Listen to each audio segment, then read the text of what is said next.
Let's talk about the cuts, new articles setting the internet on fire. It must be nice to be a West Village girl. It's actually kind of interesting timing that they posted this today because a couple of days ago I saw this post by Not Chris. I'll tag him down below where he was talking about gentrification in Bed-Stuy. And then it was cross-posted to Reddit, so I saw the people fighting in his comments, and then I saw people fighting on the Reddit as well, where it seems like there are people having different conversations. If you don't follow me, I grew up here in New York, I grew up in the Bronx, so I have a lot of feelings about this, and I've actually never talked about gentrification because I always try to stay out of these fights because I obviously have skin in the game. But I think that going to Not Chris's post and talking about the gentrification on Reddit and just this article all is sort of circling around the same issue, right? The idea is that New York, people have always moved to New York, right? The problem is that up until the 1980s, this was a city for artists and creatives and thinkers and poets, right? There is a very specific legacy, especially in the West Village. There's a fucking James Baldwin novel set there, and everyone who lived there was a poet and a beatnik, right? In the 60s and the 70s, up until those decades, everyone who lived in certain areas, right? Like the Lower East Side, there were all of these places, St. Mark's Place, right? I don't want to call out this girly, but I saw this post that was go get drinks on St. Mark's Street, and it's St. Mark's Place, and it just drove me crazy. In the 80s and 90s, New York became a city for rich people, right? Obviously, the rich have always lived here, but the greed is good and the Wall Street stockbrokers, all of that stuff happened. And then it became very, very clear that this city started catering to those people, right? Bloomberg and his entire administration was we want rich people to move here. We want this to be a playground for the very rich and the very wealthy. And we got the Sex and the City thing where people moved here seeking that experience, but they weren't displacing this very specific group of people, right? Williamsburg then got gentrified in the early aughts and a lot more people started moving here. The issue that a lot of people have with the transplants of today is that this is a very transient existence, and the poets and the artists, those people moved here and they stayed here, right? A lot of those greed is good guys from the 80s and 90s, they stayed here, right? Because this was the city to be in. A lot of people who move here in the last 15, 20 years say, oh, I'm only here for a couple of years. And the problem is that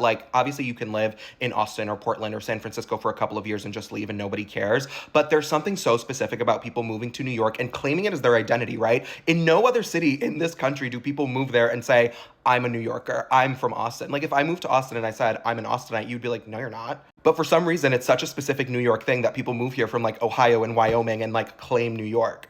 Anyway, the city is very transient, and the problem, this is where the gentrification comes in. The problem is that they change the bars, they change the restaurants, they price out the people who originally live there, right? Very, very often people of color. And then they leave. So it's you changed everything about this city to live there for 3 to 5 years. Then you meet someone and you move to North Carolina and you have kids and it's whatever, but permanently altered, right? People are never going to be able to move back to Williamsburg, right? The Puerto Rican population that used to live there is never going to afford it again, right? The Dominicans that used to live on the Lower East Side are never going to be able to afford it again, right? The artists and beatniks and poets that used to live in the West Village and could live there as waiters are never going to be able to live there again, right? That's one thing. The second thing is that these people love conformity, right? And I don't know if this is a very specifically Gen Z thing, but there is this fear of being cringe. There is this fear of being unique. There is this fear of being different, right?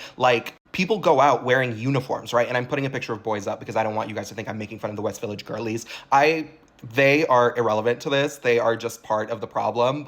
I'm not coming for them specifically. I'm talking about their ilk. Cities are always going to change, but fundamentally changing the most dynamic city in the world to become your content playground is exactly the issue, right? People want to move here to take pictures and go to Dante and go to these places and not necessarily interact with the communities that they are living in, right? Again, that very famous stereotype of these people never going above 14th Street, raising the rents up because now a studio in the West Village is $5,000 and then leaving. That's the part that upsets people the most because it's, again, not these people who are all very, very conformist, very much want to live the exact same life and look the same way and have the same hair and wear the same little uniform. But on top of that, I would say that of the transplants I meet, 1 in 20 stays. I talked about this in another post. There are a couple of mass exoduses that you see when you're 25, when you're in your late 20s, when you're in your 30s, when you're in your early 30s, and when you're in your mid 30s, right? I'm almost in my mid 30s and I've already seen dozens of people leave, right? So a lot of these people, I'm saying 1 in 20 and I'm not even 35 yet. So a lot of these people are very openly being no, I'm moving home. I'm just here to hang out and party. And the way that even people in this article talked about raising a family or getting married here, they're oh, I would never do that. Why would I do that? And it's we grew up here. There are millions of people who grew up here. There are millions of people of color who grew up here. And when you move here and say that the city is disgusting and dirty and awful and dangerous, then it's Okay. So it's good enough to party here and it's good enough to play here and it's good enough to like take your little pictures, but it's not good enough to like actually do the things that you want to do in your life, right? This is again the rub where people are like, you are making this a very transient existence and you don't care about the people that live here because you're openly saying, I would never get married here. I would never raise my kids here. The city is disgusting and I don't know how you do it. Which, like, ending, my famous rule, you are allowed to say whatever you want. People are allowed to talk shit, right? So, like, unfortunately, these people are all going to continually get dragged by New York natives because we are irritated that the city that we grew up in and we loved is different now. And like, that's always going to happen. I'm not mad that people move here. I'm, again, mad that people move here, fundamentally alter the city, and then openly trash it and leave.